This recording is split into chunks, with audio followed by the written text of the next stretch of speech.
You're listening to the Slavic Literature Pod, your shelf help guide to all things Slavic.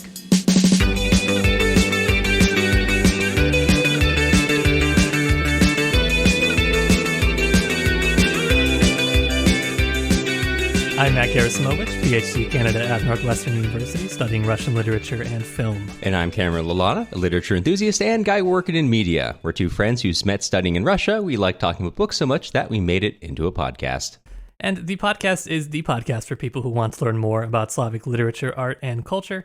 Every episode, we're going to be bringing you the background and analysis you'll need to know to understand these works. If you're interested in supporting us, you can head on over to our website, slaviclitpod.com.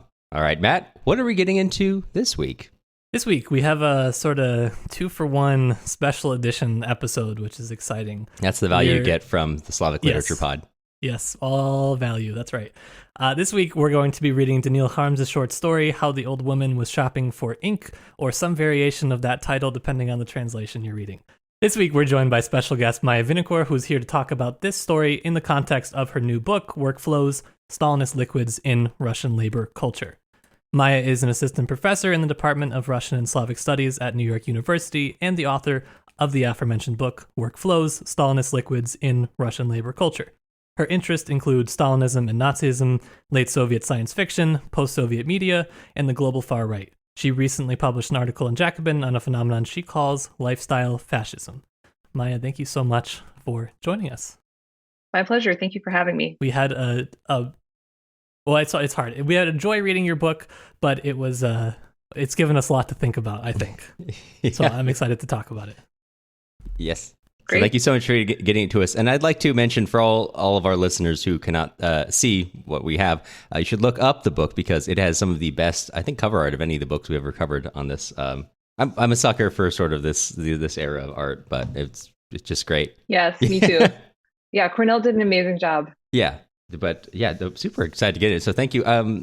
Before, just as we're kind of getting into it, for our listeners who are first approaching the book, don't know what's going on, what should they come into your book if they get it kind of expecting to read about? They should expect a lot of close readings of literature from the 20s and 30s, Russian language, and they should also expect some maybe unexpected kinds of analysis and connections, because as you saw in the book, I don't think that, Stalinism is certainly an interesting phenomenon in its own right, but I think it has some surprising connections to our own lives here in beautiful America today.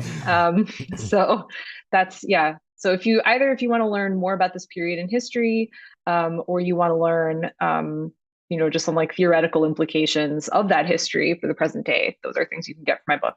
I was so interested in that. I don't have the question on Stalinism for you yet, but I have more later because I'm so interested in people that really engage with it. I think there's a sort of tendency to kind of push away a little from actual engagement with it, as it's bad. We don't need to talk about it too much, and I think there really is a lot that we're missing when we take that approach. So I like that for first off, I would say. And my sort of first question on the book is how you describe the scope of it. So I have this quote from your introduction that says the book investigates the surprising ubiquity of the language of fluids, broadly understood to include both literal liquids like blood or water and more metaphorically flowing substances like electrical or cosmic energy at all levels of the Stalinist master text.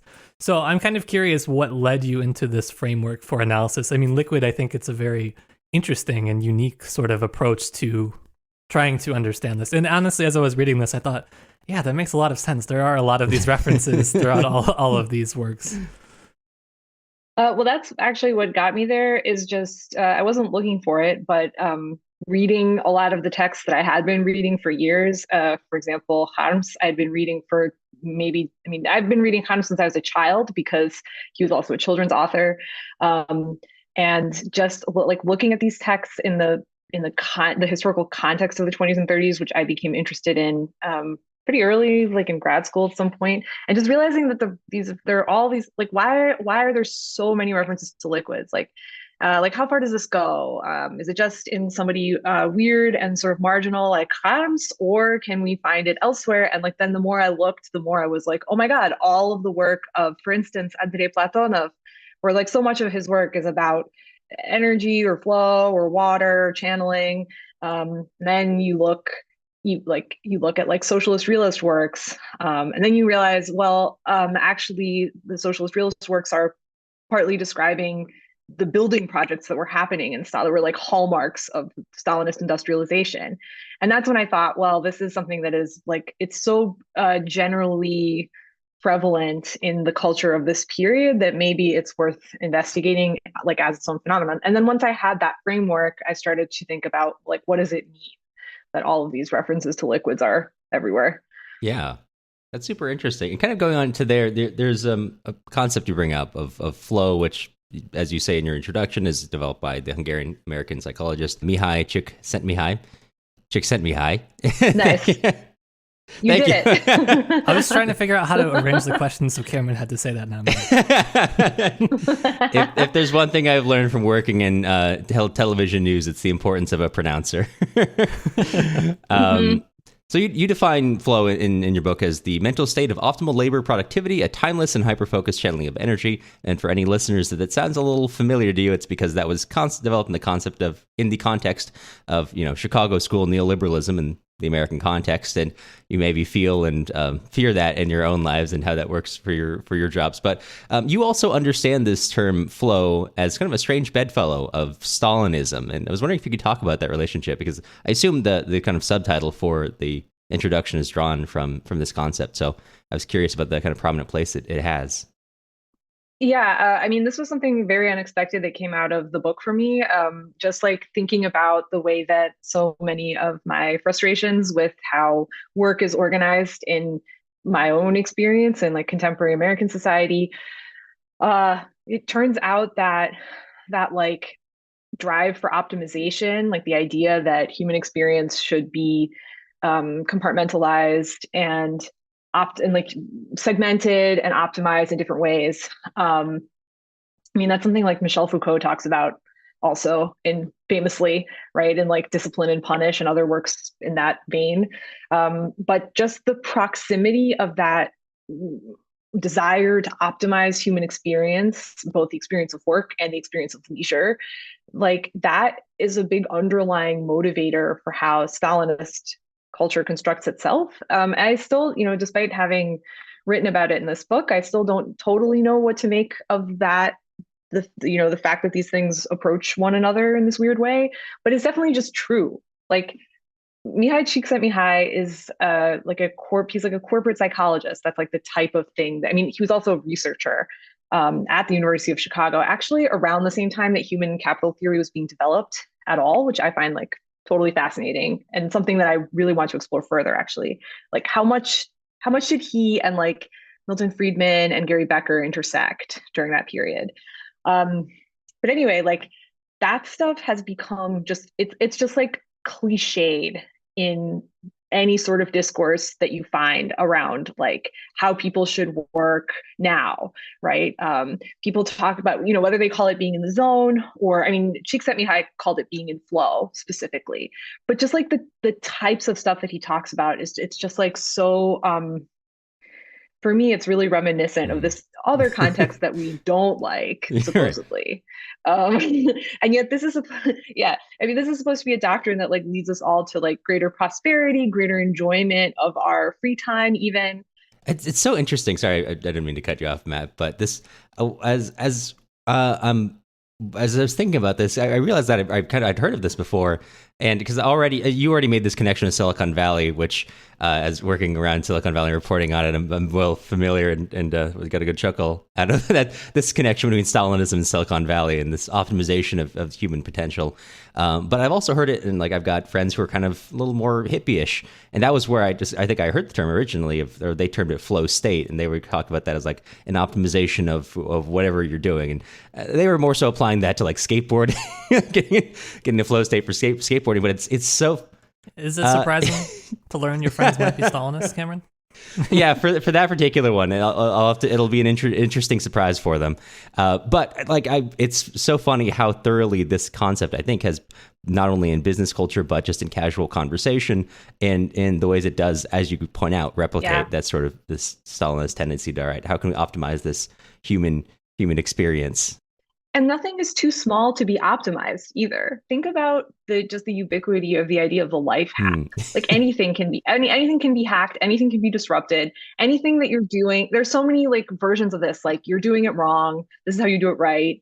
But it all comes down to the idea that like our resources are finite, and what we really need is to figure out how to use them most wisely, because nothing is worse than like wasted time or wasted energy. And like the implication is that if you're wasting any time or energy, then that's like it's like you're cheating yourself or your boss or somebody. Like it's like a very weird ethic. Like if you think about why, who cares if you waste some, whatever, like who cares if you waste some time? Who cares if you spend some time just like staring into space and daydreaming? No, everything has to be optimally constructed so that it never happens.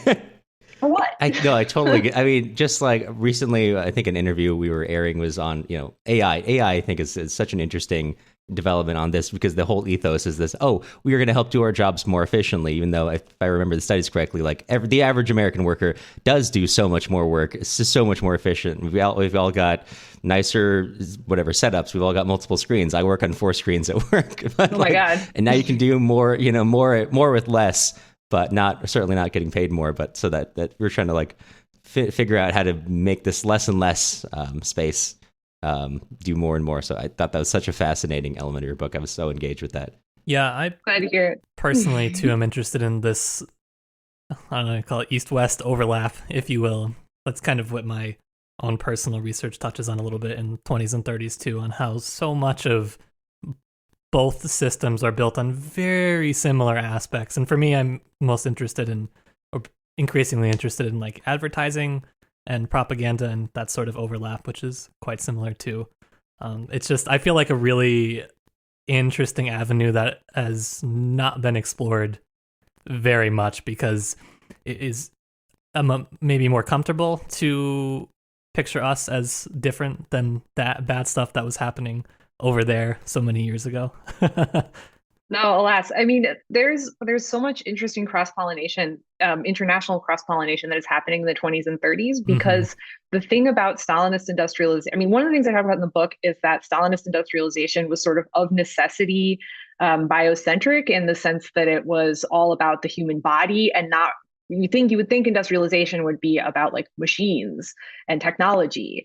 And there was some lip service to that, but underlying it was it just was the reality that like so many of these industrialization projects would have to be performed by the like brute force of the human body, because there wasn't any machinery. I mean, like what machinery there was, what sophisticated machinery there was, had to be imported, so it had to be bought. And where was it going? And like also technical specialists. So there's like a lot of like American and German engineers, the Soviet Union during and like American and German machinery, to the extent that there's funds to buy it. And then there's also the fact that a lot of this like optimization discourse, the idea of rationalizing labor, so working more efficiently, especially in the factory, that's something that comes out of like American culture. Taylorism, right? This extreme segmentation of time and space on the factory floor, down to individual motions that people were doing as they like perform their work. That stuff comes out of the American context, and then like Germany and the Soviet Union in the interwar period take it up in different ways, and like grapple with the Americanism of it. And the fact that that stuff is like, it's very different for it to exist in a capitalist context, where the point is presumably to save the factory owner on raw materials or resources or whatever.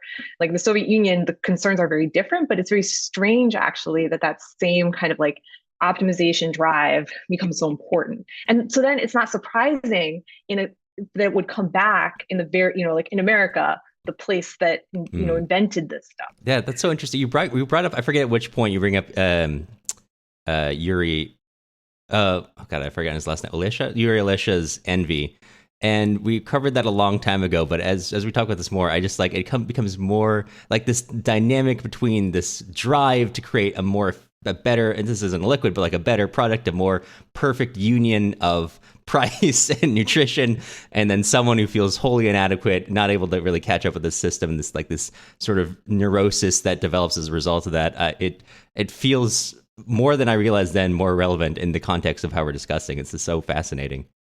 Yes, I mean, and in that case, first of all, I mean, envy is from the period where this stuff really starts to be important, 1927, like the end of new economic policy, like rolling into Stalin's consolidation of power and the beginning of the first 5 year, like considering the first 5 year plan and then implementing it.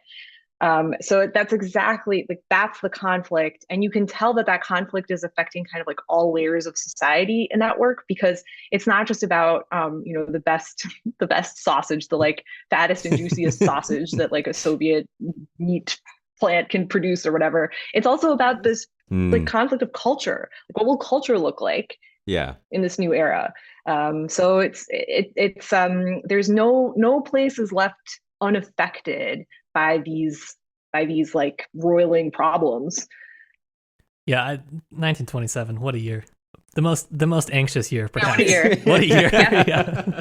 Yeah. Yeah.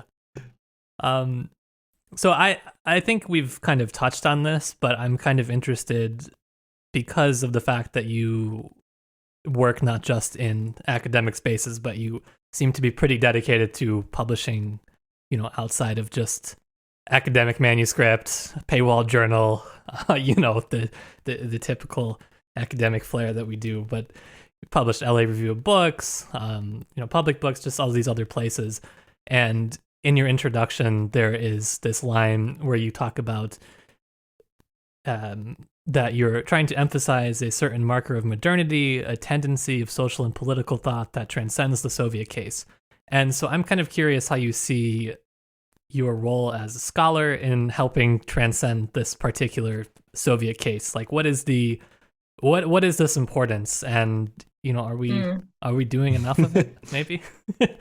Yeah. Oh, you mean like as scholars sure, in the like Slavic literature space? Yeah. I mean, no, we're not doing enough. We should do more, but it also, I mean, like it or not, our resources are in kind of a zero-sum balance, and there is a question of like how much time you can dedicate to what thing. For me personally, it was really important to write something that was not just going to be interesting to my colleagues, although of course it's very important that it be really actually interesting to my colleagues, and I hope it is. Yeah. My colleagues in the field.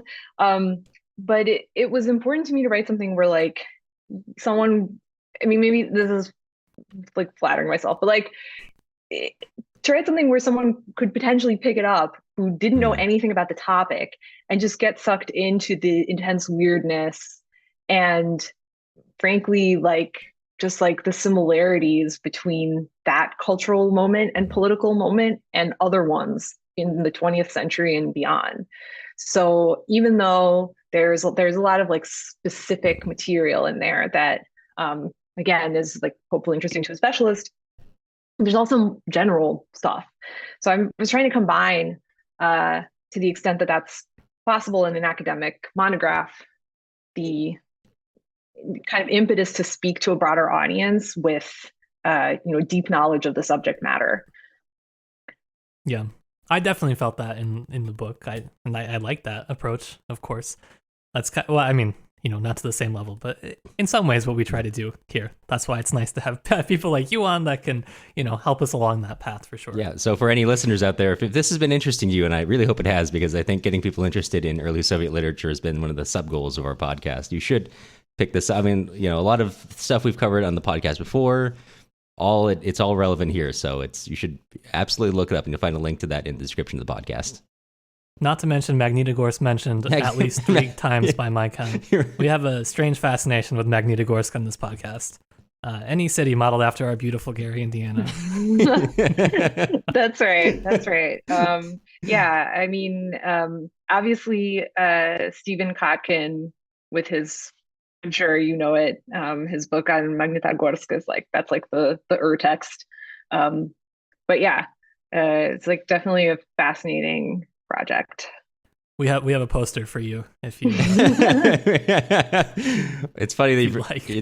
it's funny that you bring that up. We were actually just talking. I think you're talking about Steeltown, USSR. We were just talking about that yesterday. Funnily enough, so it all comes back to Stalinist labor culture. Um, all right. Well, this is this is a good time to start transitioning over to talking about the story itself. Or before we get into the story, maybe we should start with its author, Daniil Kharms. And I was wondering if you could kind of talk about where he fits, or maybe he doesn't really fit into his Soviet literary scene of his time.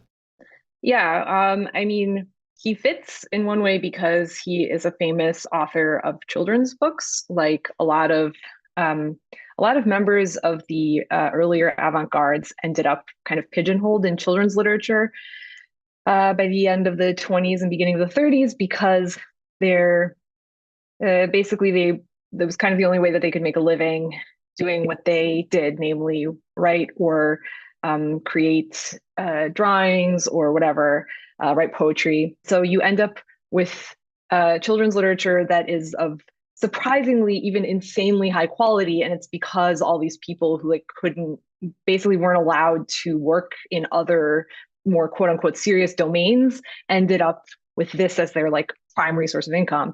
And Harms is someone like that because his actual work was not digestible by even the like in the even more sort of liberal and relatively free flowing atmosphere of the earlier 20s. And in fact, when he was arrested, his first arrest in 1931, one of the accusations leveled against him is almost this like Socratic one of like corrupting the youth with his like confusing nonsense poetry, right?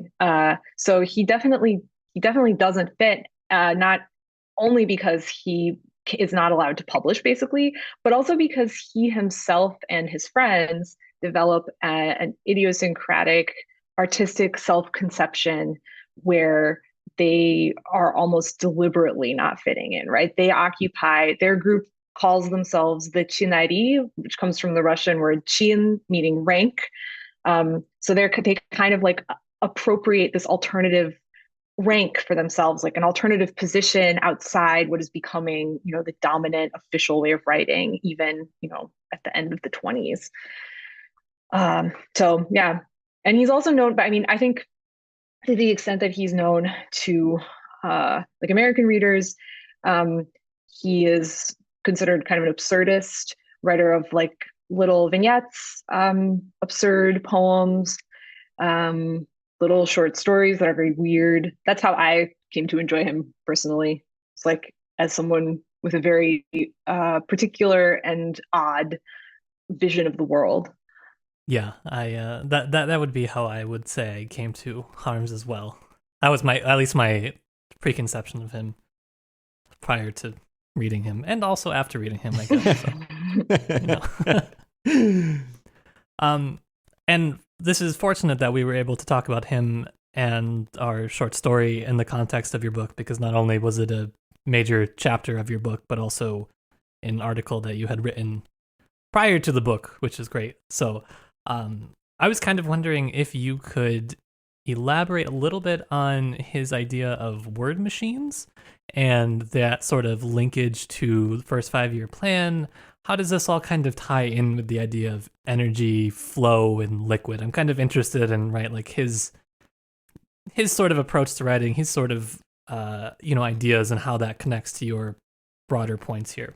So Hans, in this sense, is a true modernist in that he thinks a lot about the structure of language, and he also has great faith in the poetic word as something that can like break down barriers.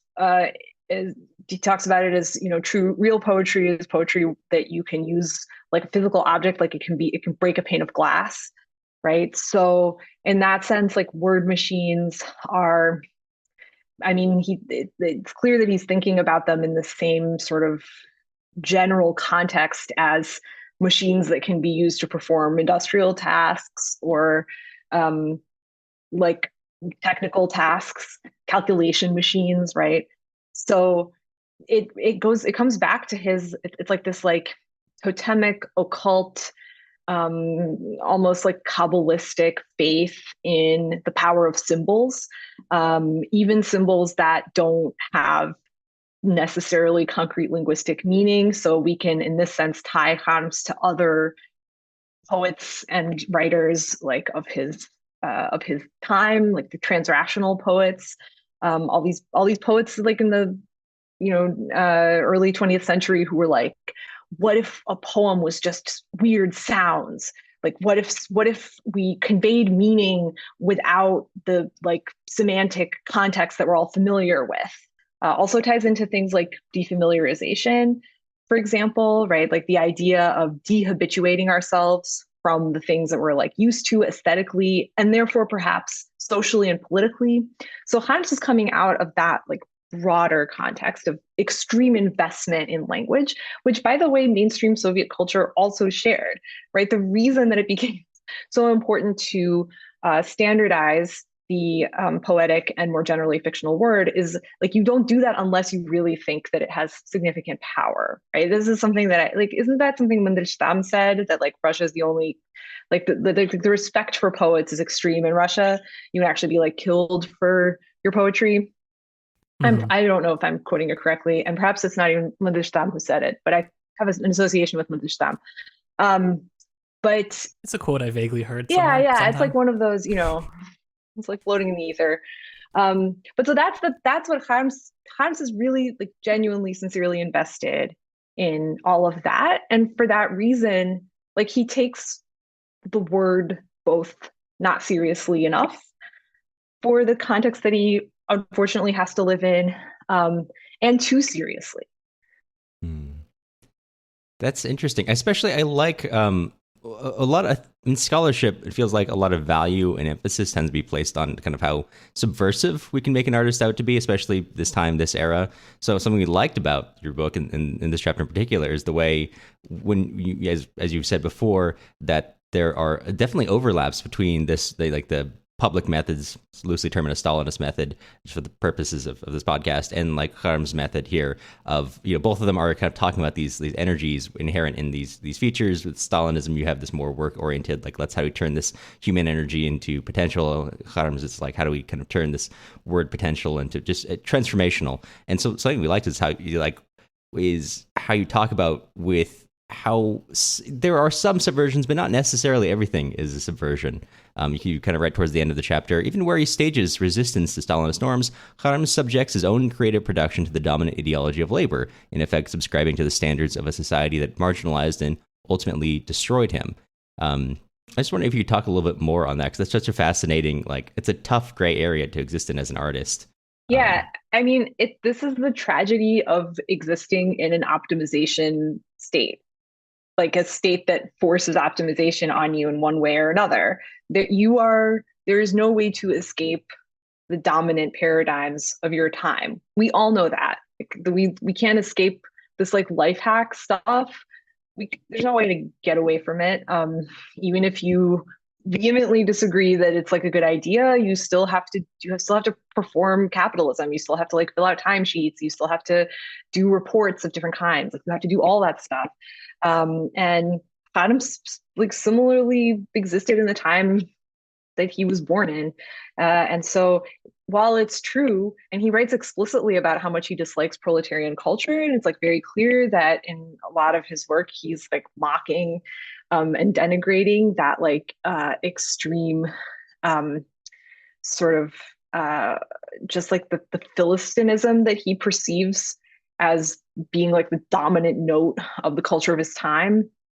He talks about the newspaper propaganda printed on bad splintery paper, right? So, but he still exists in that framework. So he definitely thinks of his own work in terms of optimization. Like he needs to channel his energy appropriately because he has personal goals that may be completely at odds with the goals of the culture at large as it was coalescing around him. But he wants to accomplish them, and he knows that he can't do that unless he organizes his time in a particular way. So he does. He keeps those like diaries where he writes like, today I wrote nothing. It's very relatable. And all of us who do academic work, it's just like the idea that you come to the end of a day and you're like, I did not do anything today. Don't tell my advisor. Yeah, I think an interesting note you pointed out is that he had a habit of like whenever he finished something at work, he'd sign it or date it and all that. And like that's also just like I feel like I want to resist this tendency, like, oh, we don't all need to be super optimized, but also at the same time, whatever. When I go to work, I have my 4 monitors and I immediately open up one. Like I have every day I organize like documents by day. So I do all my writing in one document. So I know exactly what day I wrote something and what version I wrote it in. Like, yep. Yeah. So I understand and that. Did you know, you probably know this better than I do, but there's like so much software out there that helps you. It's like meta organizational tasks so that you can like keep track, especially if you're working in a group, like who said what, when, what status different tasks have. I was like, it's funny to think about what Kharms would do if he had like access to these affordances, like how, he was just writing in sometimes in school notebooks. He often actually did lack both like paper and ink to write with. So it does. You're right. There's a whole industry on this of these task managers that my brain, for whatever reason, is somewhat drawn to. But I know there's one called Asana. I think this was their slogan, is trying to reduce work about work, which is the work that you do to coordinate your work. And all I could think about that is the only reason this exists is because you exist. Yes. If there was no program, there would not be work about work. Right. I don't think. Not in the same way that it is. So they're creating a solution for a problem that they created. It's all mechanisms of surveillance and control. Mm-hmm. And they want to devolve it onto each person to do to themselves. Right. Right. And does this creep into your kind of conception of lifestyle fascism? I know this is not totally related to Kharms, but I find it so fascinating. Yeah. It's all kind of related. Like this idea that like there doesn't need to be an authoritarian government.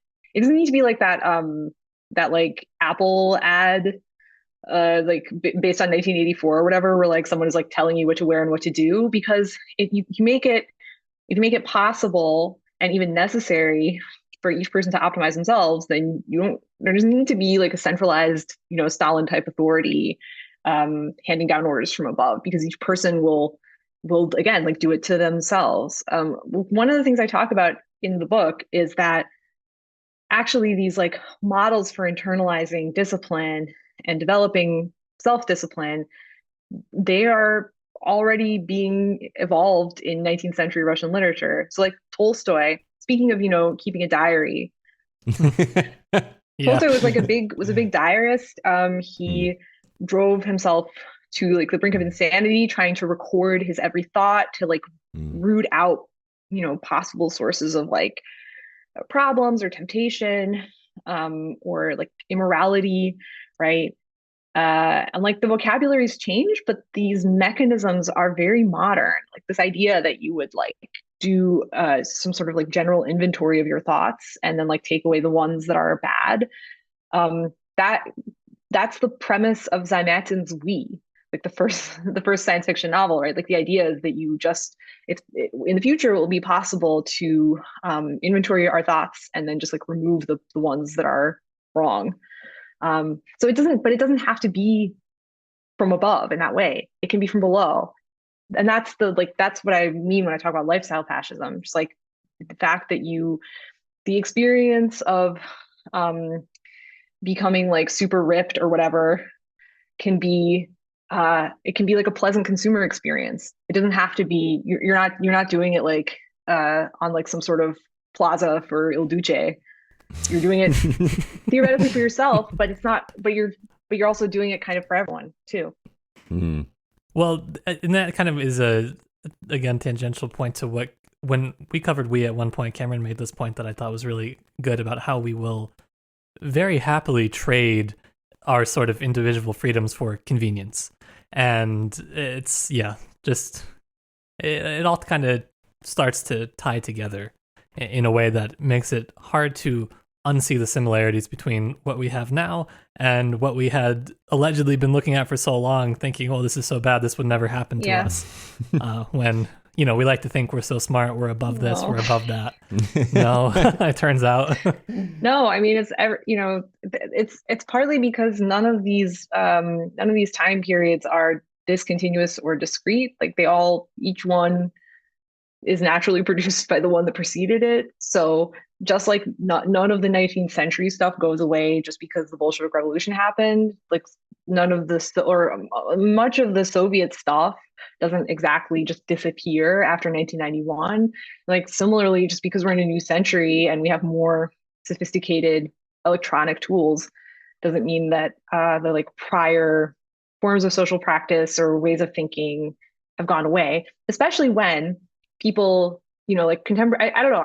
I have yet to find like the smoking gun that proves this definitively, but I really would be surprised if some of the like transhumanist, optimizers of humanity in Silicon Valley today aren't borrowing from some modernist texts in some way. I don't know which ones exactly, but it just feels like a very similar impulse. Mm-hmm. Yeah, well, it's kind of, this is also sort of tangential, but, speaking on the way, like, we use literature for that, we very recently, we probably shouldn't do this, we engage with people on Twitter who are like, let me tell you, my whole thing is I read books, and let me tell you, I read old books, let me tell you what they mean for you. Like, here's how you can take away, it's not, you don't need to enjoy them, here's your modern takeaway, and for whatever reason, strangely, it always seems to line up exactly with whatever reactionary viewpoint they already had. And it's very convenient. Yeah, we have some accounts for you if you'd like to. I don't know if you want them. If you need a day where you don't want to write and you just want to pull your hair out, become angry on Twitter. Yeah. But it's so interesting that you kind of bring that up, because so many of these people, I notice they're kind of, I don't know if they're actually in Silicon Valley, but they certainly style themselves in the same way. They're like talking to those crowds, and it makes almost all literature like it reduces it down from its own product, its own piece, to just how does it fit into making your life better. And invariably, the advice it gives you is not also good too. It's just like, work harder or something. Like, like, what kinds of books are they reading? Well, so I guess our most relevant example is the other day we were, as for fun, for a lark, we were reading this, I won't name it, but just like this book of like, okay, there's 70 books, like, well, here's how you can take old lessons. And the thing we went into it, we realized is they're not actually reading really books. They're like thinking about those books, because they'll like bring up War and Peace, for example, and they'll tell you some like very like surface level analysis of like what Tolstoy's trying to do, and then like 5 chapters later they'll be like, here's why it's really important for us to conceive of ourselves as modern Napoleons, without the slightest hint of irony. Oh my god, that's amazing. That's incredible. Well, I mean, realistically, what they're reading, it's Nietzsche, Dostoevsky, Jordan Peterson. I also doubt they're reading Dostoevsky. Triangle. I think they're reading. No. I think they're listening to Jordan Peterson about Dostoevsky. Otherwise, they'd know. Jordan Peterson hasn't read Dostoevsky. Right, and he hasn't, because he also doesn't say his name right. And this is the thing that I've noticed, is anyone who's learned about Dostoevsky from Jordan Peterson makes that same, like, I don't know, like how he pronounces that second O, but it's, he's got that extra, like, something in there Weird. that I will hear. Yeah. Mm-hmm. That's just something I've noticed from grad school. But yeah, I don't know if that's fully relevant, but it's so funny you bring that up, just almost the ways in which literature is sort of weaponized for this, to the same angle. War and Peace isn't about what it's about. It's about making your life better. Yeah. What's interesting to me about that is that it's still important to, the appeal to authority is still important. It's important to be able to say, like, it's not that I personally desire to imitate Napoleon. It's that big, important writer Tolstoy, and this like incredibly fat book that I didn't actually read, that's what he recommends. So that's how we know that that's the right thing to do. It's like, why? Right. He's like weird 19th century dude who like made his own boots and like seriously considered like not using indoor plumbing. Why him?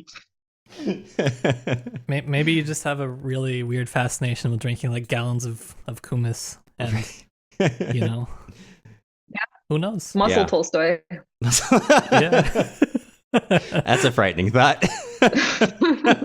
Tolstoy wasn't getting ripped for anyone, just himself. The only person in history to truly do it. Okay, well, let's take it back to Harms for a second. I'm happy to keep talking about this, but so talking about how the old woman tried to buy ink.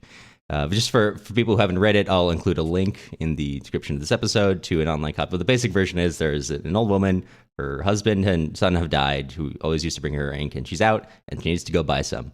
And so she does it. She goes out to try to buy ink, and no one has it until she gets to finally I guess, I don't know if it's stated or heavily implied to be the writers' union, in which case they trade her story for some ink, which is how this very story happens to come about. Which is a nice, neat little tale. Yeah, it's recursive, right? It goes back to its own beginning at the end.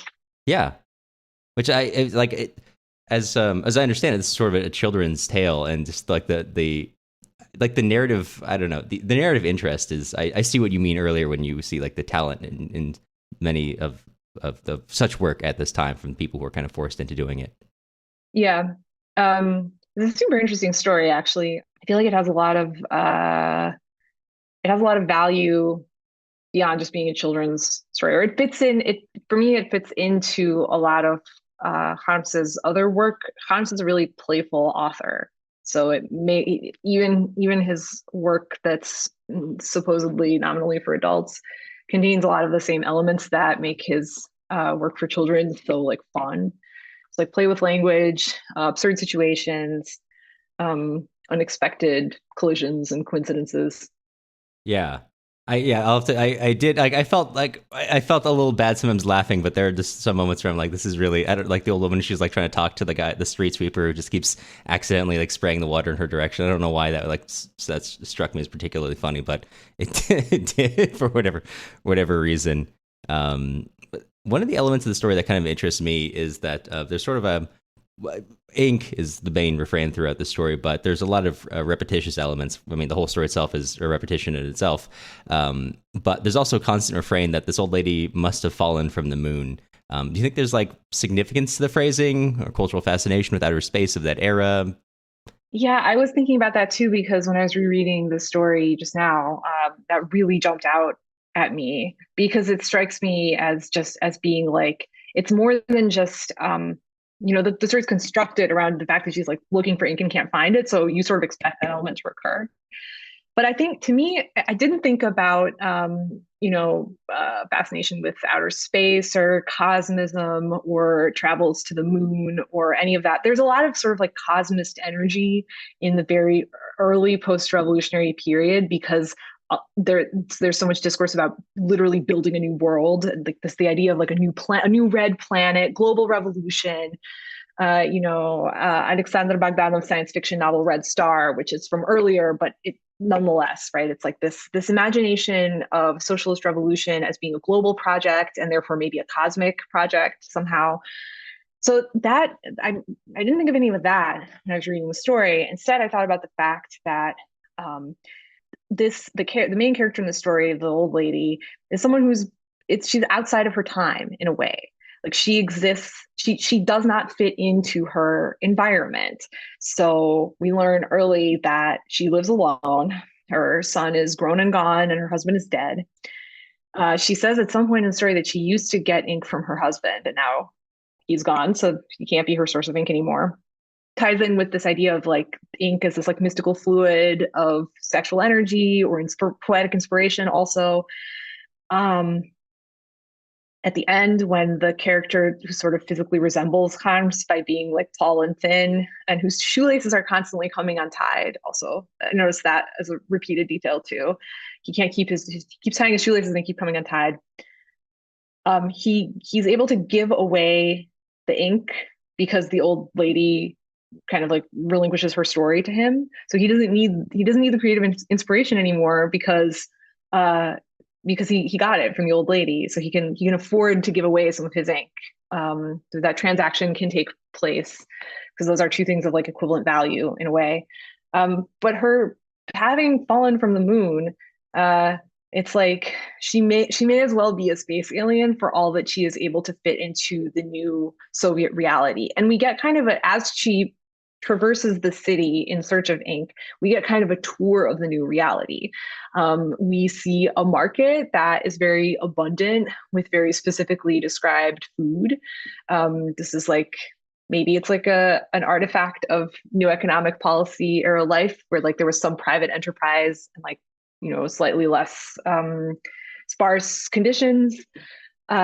We also see that this old lady can't coexist with technology. She nearly gets run over by cars or by like trolley buses in one sequence. She gets sprayed with the water because she can't fit into the rhythms of normal life. She comes from like the dark side of life, the moon side maybe. So that's how I read that, just as a marker of her being alien in this environment. And also she can't find ink. She goes to all the wrong places to look for ink. She goes to the fish market to look for ink. Well, you never know. Maybe they would. Right. Who knows? Right. So she's someone who approaches the world in this like totally like naive and playful way, like a child. Right. Why not?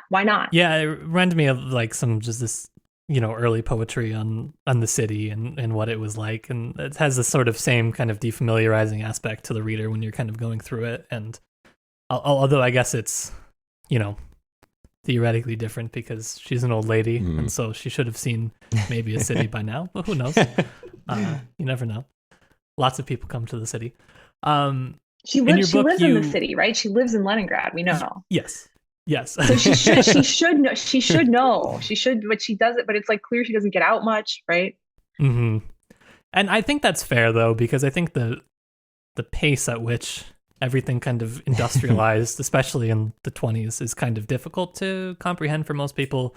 And I always say this to my students too, like you've always lived at a time where you've had this, you've never conceptually lived where this didn't exist. I said with like film or different aspects of it, but even the sort of modern city. Yeah. We've always had a modern city, so we've never experienced what it's like to walk into a NEP era fish market, I suppose. Yeah. Yeah. But in your book, you offered the analysis that the tall, skinny writer who resembles Kharms and much like Kharms complains of having nothing to write about, trades the material required to physically produce writing form for the substance of the story content. And you kind of noted it as a potential metaphor for writer's block, which definitely could be the case. That was one idea that I had as I was reading, but I was also kind of wondering what it might mean for this old woman to be deprived of the means by which to write her own story, and the way the story itself becomes commodity throughout the kind of short story. And that was kind of what stuck out to me, especially, and I think in the context of our larger conversation, which I could not escape as I was reading the book, because it was, that's an ever-present and important aspect of it, of what that sort of means, what that relationship is. And as we talk about kind of authoritarian systems, lifestyle fascism, the way that it sort of will kind of creep into all aspects of our life, and all parts of you and your experience can be ultimately commodified. Yeah, that's really interesting. I guess we don't know why she needs the ink, right? It's not clear why she needs it. Maybe she wants to write a letter to her son. We don't know that it's because she wants to write down her own story. Something else that just occurred to me is that when the tall, skinny writer at the end is complaining that he has nothing to write about, maybe what is happening there is that he's like, I don't have anything acceptable to write about. Like, I don't have anything that I can write down that would be okay in this context. And what the old lady's story offers him is the possibility of writing down it's literature of fact, right?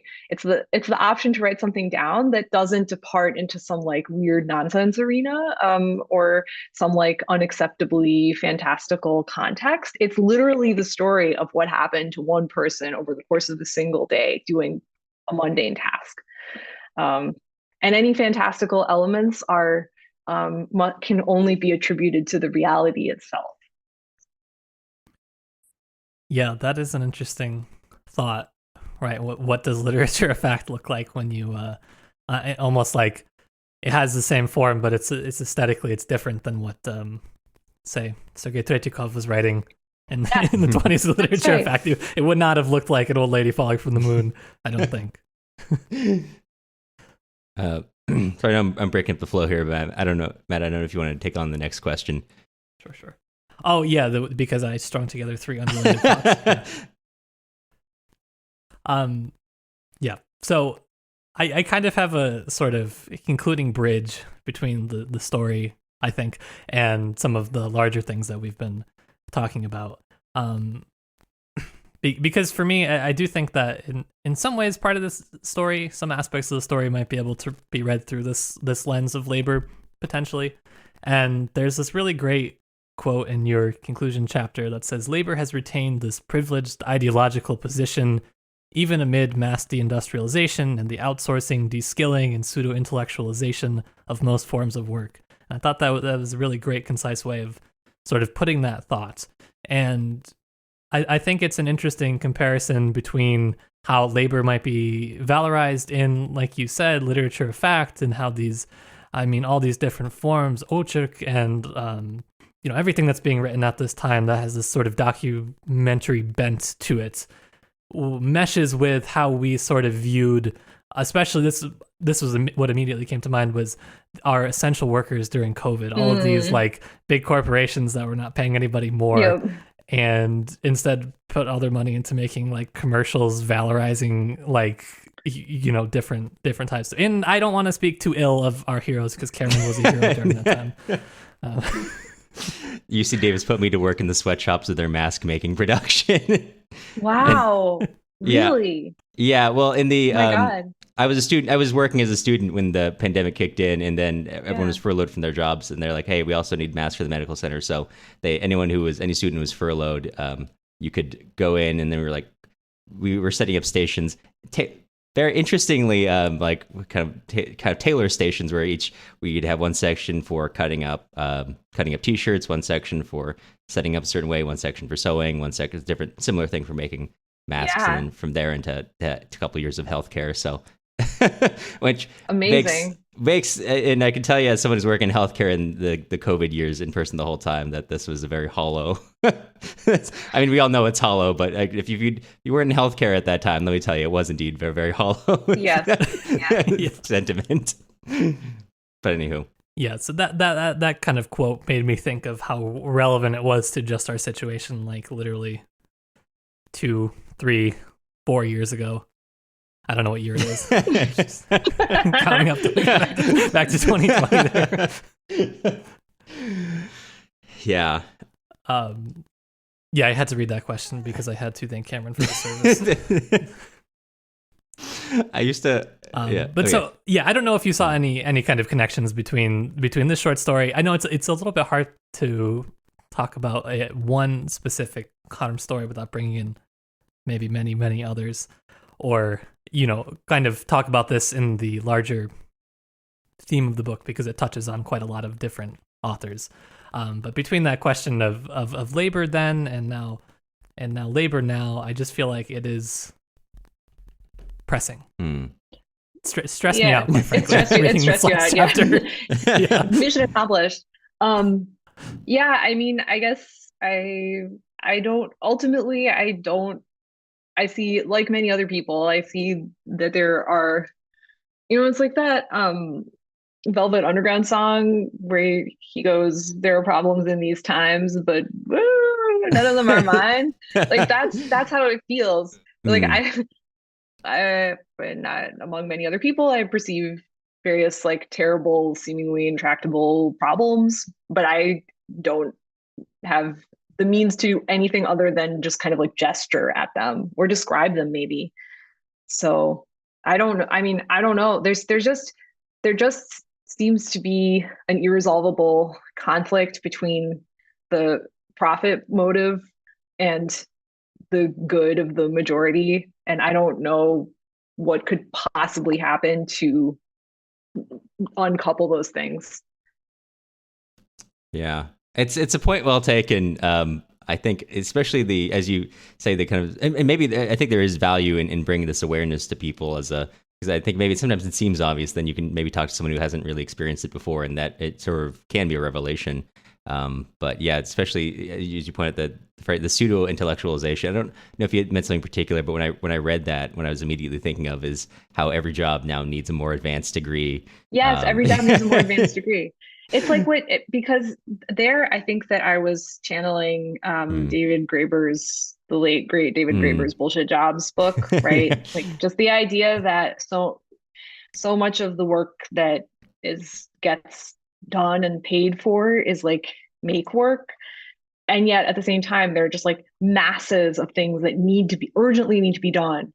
And that those are not paid for or acknowledged, really. Right. Not that I have no particular commentary on university systems in general, but just as an example, my girlfriend works events for a university around here, and her counterpart position in every other department. She's got a BA in English, but she was hired on because she has experience in events. So she does a lot of work. Every other department that has a counterpart role, that role is empty for all of them because they all require master's degrees and then are paying very badly, which is strange for putting events together, why they would do those two things. But they have a lot of money for hiring more administrators, so that's good. They can't put events together, but they can they can investigate. I would say my department, I think, thinks certain tasks are more complex than they are because they haven't done those tasks in quite a while. Wow.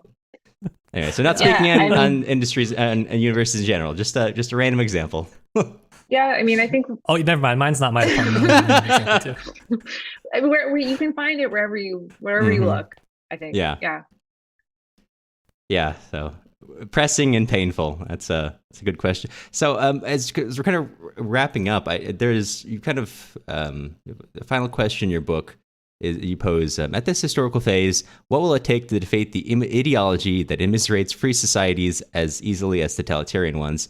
And we've been kind of already talking about that we just we don't know, but I think as a first step, the awareness of this and maybe kind of opening up this conversation and it's pressing this tough spot, because I think talking about Stalinism as we do in this book, I think what you've already done is something that can be a little tough among scholarly people, but even among the average person for whom Cold War attitudes are surprisingly still pretty relevant. I get asked at work, what do Russian people think of the party fairly often, and people are pretty surprised to find out that there is not communist rule, which is a little disconcerting considering the industry I work in. But I won't comment on that either here or there. And if you're my employer,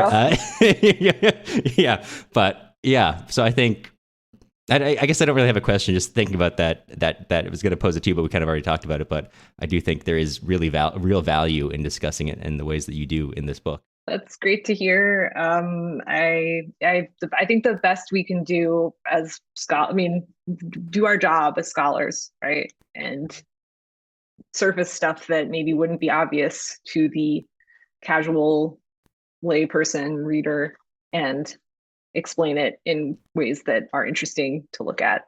Maybe that's like a big part of it, is just like, I think so many difficult problems are also difficult to focus on because they're so enormous and horrible to contemplate, and because of that they almost become boring. So one thing that I think we really need to do is to continue to find things to make these like truisms compelling. Like the planet is falling apart. I just think people tune that out. So there has to be like that. Maybe that's our job, is to make it, defamiliarize it, right? Make it urgent for people to look at it again. Yeah. And maybe scholarship is like the last bastion of freedom, in the sense that, I don't know about you, but for me, I can say I go about it incredibly inefficiently at every turn. Actually, I stumble over myself like you would not believe.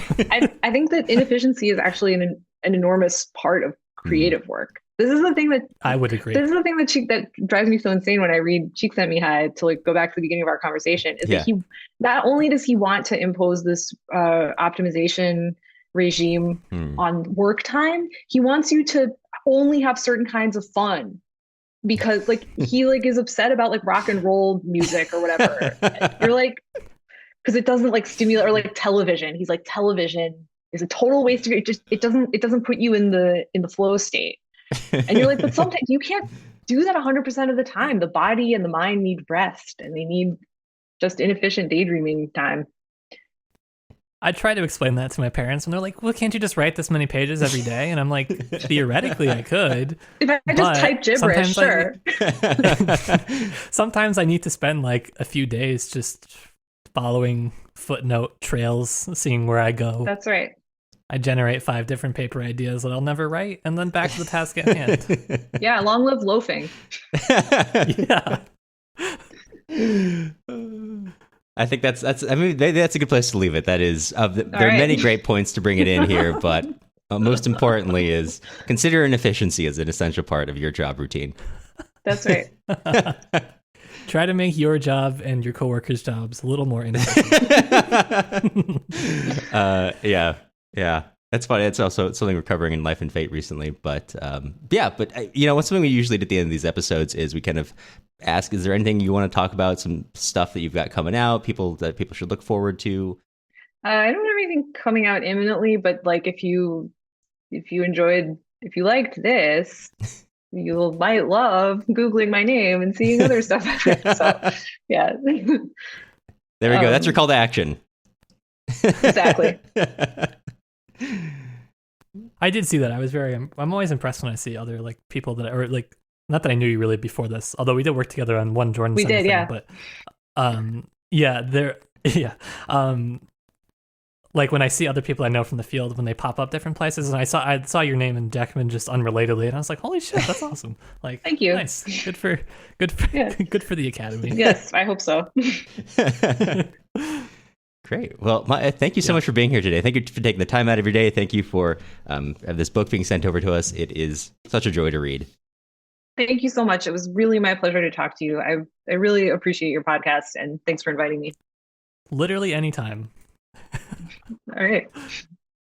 And before we totally wrap up, we just wanted to remind you all that next week there will be no episode, but the next installment of our Life and Fate series will be coming out on the last Friday of the month. That'll be the 26th, so you can look forward to hearing your next big dose of Grossman. I guess you're already getting a lot of little doses, so it wouldn't be accurate to say that you're getting the next dose. Anyway, to help keep our show independent and for exclusive access to notes containing all of the research that went into this episode, head on over to our website, slaviclitpod.com.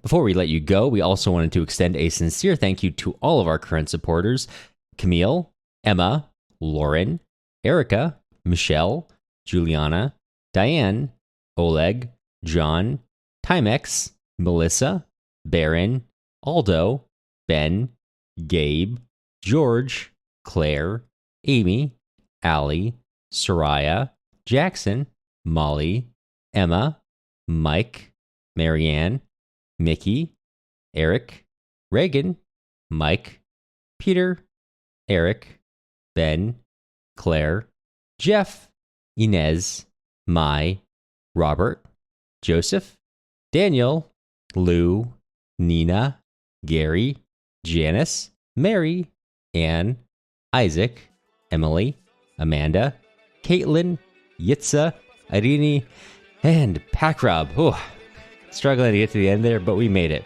The music used in this episode was Staraya Kino by Peremotka. You can find more of their stuff on Bandcamp or Spotify. The links and spelling are in the show notes. Hey, hey, hey, hey.